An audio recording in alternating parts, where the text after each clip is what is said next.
Dear student, നമ്മൾ കഴിഞ്ഞ ക്ലാസ്സിൽ വൺ സൈഡ് എറേഴ്സിൻ്റെ റെക്ടിഫിക്കേഷനാണ് പറഞ്ഞിട്ടുണ്ടായിരുന്നത്. ഇപ്പോൾ നമ്മൾ പറയാൻ പോകുന്നത് ടു സൈഡ് എറേഴ്സിൻ്റെ റെക്ടിഫിക്കേഷനാണ്. അപ്പോൾ അതിലാദ്യം നിങ്ങൾ മനസ്സിലാക്കേണ്ടത് എറേഴ്സ് എന്തായാലും നിർബന്ധമായിട്ടും പഠിക്കണം. അല്ലാണ്ട് ഈ എറേഴ്സും അതിൻ്റെ റെക്ടിഫിക്കേഷനും മനസ്സിലാവില്ല. അപ്പോൾ എറേഴ്സുകൾ എത്ര രീതിയിലുള്ള എറേഴ്സുകളുണ്ട് ഒക്കെ നമ്മൾ പറഞ്ഞതാണ്.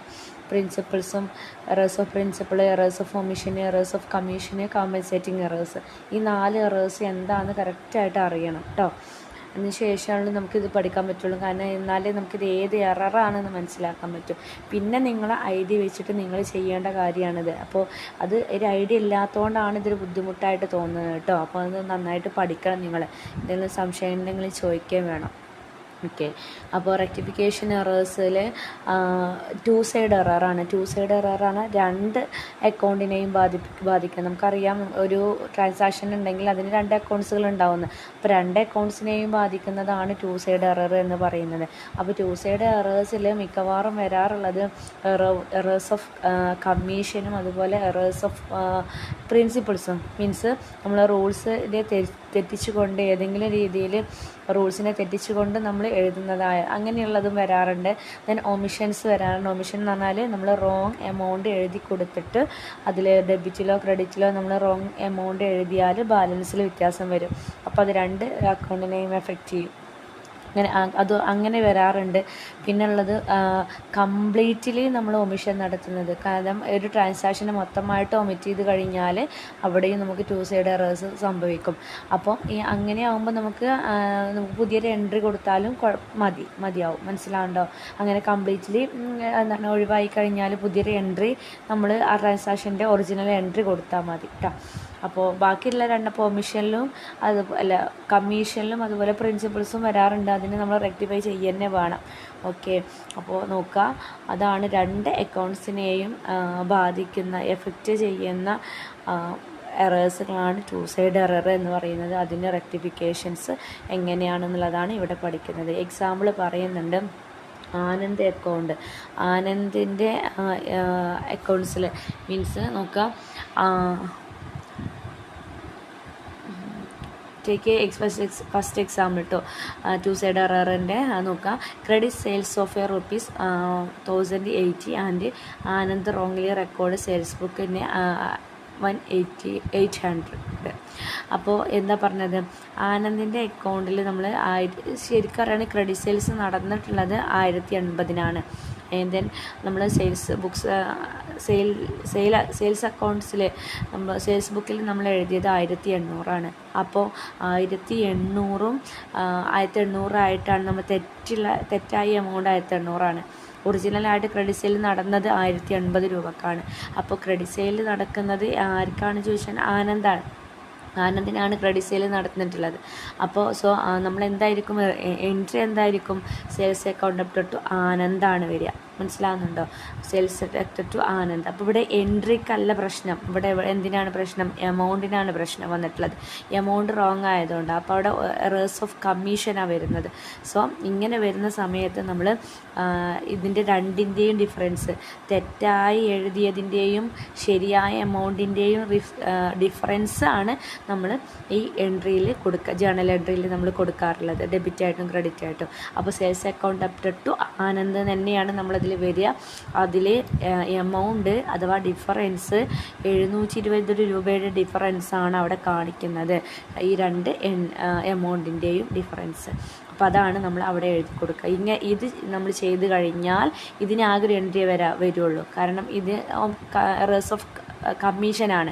തെറ്റുള്ള എമൗണ്ട് തിരുത്തി കൊടുക്കുക എന്നുള്ളത് മാത്രമാണ് ഇവിടെ ചെയ്യുന്നത് കേട്ടോ. അപ്പോൾ ഇവിടെ ഒരു എൻട്രിയാണ് നമ്മൾ ഈ ഒരു എൻട്രി നമ്മൾ പാസ് ചെയ്ത് കഴിഞ്ഞാൽ, എൻട്രി മീൻസ് ഇതിൻ്റെ കറക്റ്റ് ജേണൽ ശരിയാണ്, എമൗണ്ടിലാണ് തെറ്റുള്ളത്. So sales account up to Anand 720 രൂപ, അങ്ങനെയാണ് ഇത് കൊടുക്കുക കേട്ടോ. ഇനി നോക്കാം, നെക്സ്റ്റ് ഒരു എക്സാമ്പിൾ പറഞ്ഞിട്ടുണ്ട്. സെയിൽസ് റുപ്പീസ് കമാലിന് കൊടുത്തു. കമാലിന് പേരുള്ളത് കൊണ്ട് തന്നെ നമ്മൾ ഇവിടെ ക്രെഡിറ്റ് ആയിരിക്കും മനസ്സിലാക്കുക. അപ്പം ഇവിടെ കമാലിന് കിഷോർ കമാലിന് പോസ്റ്റ് ചെയ്തു എന്നാണ് പറഞ്ഞിട്ടുള്ളത്. സോ അതുകൊണ്ട് തന്നെ എന്താണ് നമ്മൾ ഇതിൻ്റെ എൻട്രി എന്താണ്? കൊടുക്കേണ്ടത് ശരിക്കുള്ള എൻട്രി എന്ന് പറയുന്നത് കമാൽ ഡെപ്റ്റഡ് ടു കിഷോറാണ്. മനസ്സിലായോ? റെക്ടിഫൈ ചെയ്ത എൻട്രി എന്ന് പറയുന്നത് കമാൽ ഡെപ്റ്റഡ് ടു കിഷോറാണ്, 500 രൂപേൻ്റെയാണ്. പക്ഷേ ഇവിടെ കൊടുത്തിട്ടുള്ളത് ശരിക്കും എൻട്രി ടെക്സ്റ്റിൽ ഫസ്റ്റ് കൊടുത്തിട്ടുണ്ടല്ലോ, അതുതന്നെയാണ് ഇതിൻ്റെ ഫസ്റ്റ് കേസ് പറയുന്നത്. കമാലിനെ നമ്മൾ എന്ത് ചെയ്തു? നോട്ട് ബി ഡെബിറ്റ് ചെയ്തിട്ടുണ്ടായിരുന്നില്ല, പക്ഷേ ഡെബിറ്റ് ചെയ്യണം. അതാണ് അതിൻ്റെ റെക്ടിഫൈ ചെയ്തിട്ടുള്ളത്. കിഷോറിനെ നമ്മൾ ഡെബിറ്റ് ചെയ്യുകയാണ് ചെയ്തത്. അപ്പോൾ ഇതിനെ നേരെ ഓപ്പോസിറ്റ് ആയിരിക്കും റോങ് ആയിട്ട് ആദ്യം എഴുതിയിട്ടുണ്ടാകുക കേട്ടോ. ഇങ്ങനെ കിഷോർ ഡെപ്റ്റഡ് ടു കമാൽ എന്നായിരിക്കും റോങ് എൻട്രി. എന്നിട്ട് അതിനെ റെക്ടിഫൈ ചെയ്തിട്ട് നമ്മൾ ടെക്സ്റ്റിൽ കൊടുത്തിട്ടുള്ളത് Kamal account debited to Kishore എന്നുള്ളതാണ് കേട്ടോ. അങ്ങനെയാണ് അത്. അപ്പോൾ അത് എറേഴ്സ് ഓഫ് പ്രിൻസിപ്പിളാണ്. നെക്സ്റ്റ് പറഞ്ഞിട്ടുള്ളത് നോക്കാം. കുറച്ചുകൂടെ എക്സാമ്പിൾ പറയുന്നുണ്ട്. ഓൾഡ് മിഷനറി സെയിൽ ചെയ്തു, ചക്രവർത്തിക്ക് സെയിൽ ചെയ്തു 600 രൂപയ്ക്ക് എന്ന് പറഞ്ഞിട്ടുണ്ട്. Wrong entry entered in sales book. Sales ബുക്കിൽ റോങ് ആയിട്ടാണ് ഇത് എൻട്രി ചെയ്തത്, സെയിൽസ് ഓഫ് ഓൾഡ് മിഷനറി. അപ്പോൾ മെഷീനറിന്ന് അസറ്റിനെ എക്സ്പ്ലെയിൻ ചെയ്ത് പറഞ്ഞതുകൊണ്ട് നമ്മൾ ശരിക്കും എഴുതേണ്ട എൻട്രി ഏതാണ്? ചക്രവർത്തി അക്കൗണ്ട് ഡെപ്റ്റഡ് ടു മെഷീനറി അക്കൗണ്ടാണ്. ഫസ്റ്റത്തെ ജേണലാണ് ശരിക്കുള്ള എൻട്രി. പക്ഷേ അതിന് പകരം നമ്മൾ തെറ്റായിട്ട് എന്താണ് എഴുതിയിരുന്നത്? ചക്രവർത്തി അക്കൗണ്ട് ഡെപ്റ്റഡ് ടു സെയിൽസ് അക്കൗണ്ടായിരുന്നു എഴുതിയത്. അപ്പോൾ അത് മാറ്റിയിട്ട് നേരെ ഓപ്പോസിറ്റ് അല്ല, സെയിൽസിന് പകരം മിഷനറി അക്കൗണ്ടാണ് അവിടെ കൊടുക്കേണ്ടത്. ഇവരുടെ മിഷനറി എന്ന് പറഞ്ഞിട്ടുണ്ട്. ഇനി ഇതിനെ അത് ഫസ്റ്റത്തെ ശരിക്കുള്ള എൻട്രി, കറക്റ്റ് എൻട്രി. ദെൻ രണ്ടാമത്തെ നമ്മൾ അതിന് പകരമായിട്ട് തെറ്റായിട്ട് വന്ന എൻട്രി. ഇനി മൂന്നാമത് പറഞ്ഞ ജേണൽ എൻട്രി അറിയുന്നത് റെക്ടിഫൈ ചെയ്ത എൻട്രിയാണ് കേട്ടോ. Sales account debited to machinery account. കാരണം സെയിൽസ് അക്കൗണ്ടും അതിൽ നമ്മൾ കൊടുത്തിട്ടുണ്ട്, അതിലാണ് നമ്മൾ തെറ്റ് കൊടുത്തത്. തെറ്റായത് നമ്മൾ ശരിയാക്കണം. Then machinery account, sales sales അവിടെ ക്രെഡിറ്റ് ചെയ്തിട്ടുണ്ടായിരുന്നു, അത് നമ്മൾ ഡെബിറ്റ് ചെയ്യണം. മനസ്സിലായല്ലോ?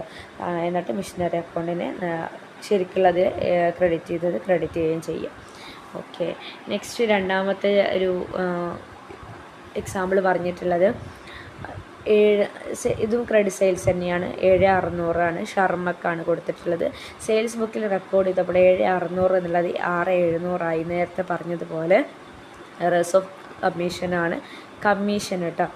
അപ്പോൾ അതിൽ Sharma account debited to sales അക്കൗണ്ടാണ് വരിക. അതിൽ ഇതിൻ്റെ രണ്ടിൻ്റെയും നോക്കുക റോങ് എമൗണ്ടാണ്. റോങ് എമൗണ്ട് ആയതുകൊണ്ട് തന്നെ കറക്റ്റ് എമൗണ്ടിൻ്റെയും റോങ് എമൗണ്ടിൻ്റെയും ഡിഫറൻസ് എഴുതുക, അത്രയേ ഉള്ളൂ. ജേണൽ സെയിം ആണ്. Sharma account debited to sales account 900 രൂപ. ഇങ്ങനെയാണ് അത് റെക്ടിഫൈ ചെയ്യുക. ഇനി മൂന്നാമത്തെ നോക്കാം. ക്രെഡിറ്റ് സെയിൽസ് ഓഫ് 2000 സിൻഹവാസ്. അപ്പോൾ ഇതും ക്രെഡിറ്റ് സെയിൽസ് തന്നെയാണ്, സിൻഹക്കാണ് കൊടുത്തിട്ടുള്ളത്. പക്ഷേ റോങ് ആയിട്ട് പർച്ചേസ് ബുക്കിലാണ് ഇത് എഴുതിയത്. അങ്ങനെ എഴുതാൻ പാടില്ല, ഇല്ലല്ലോ, കാരണം സെയിൽസാണ്, ക്രെഡിറ്റ് സെയിൽസാണ്. സോ അപ്പോൾ നമ്മൾ എന്താ എഴുതി കൊടുക്കുക? Sinha account debited to sales ആണ് എഴുതി കൊടുക്കുക. അതാണ് കറക്റ്റ് എൻട്രി, 2000 രൂപ. പക്ഷേ നമ്മൾ എന്തായിരുന്നു ആദ്യം റോങ് ആയിട്ട് എഴുതിയത്? പർച്ചേസ് അക്കൗണ്ട് ഡെപ്റ്റഡ് ടു സിൻഹയായിരുന്നു കേട്ടോ. അപ്പോൾ ഇതിനെ റെക്ടിഫൈ ചെയ്യുമ്പോൾ നിങ്ങൾ മനസ്സിലാക്കണം, സെയിൽസിൽ നിന്നും 2000 കൊടുത്തിട്ടുണ്ട്, പർച്ചേസിലും 2000 കൊടുത്തിട്ടുണ്ട്. അപ്പോൾ നമുക്ക് സിൻഹയ്ക്ക് എത്രയാണ് കിട്ടിയത്?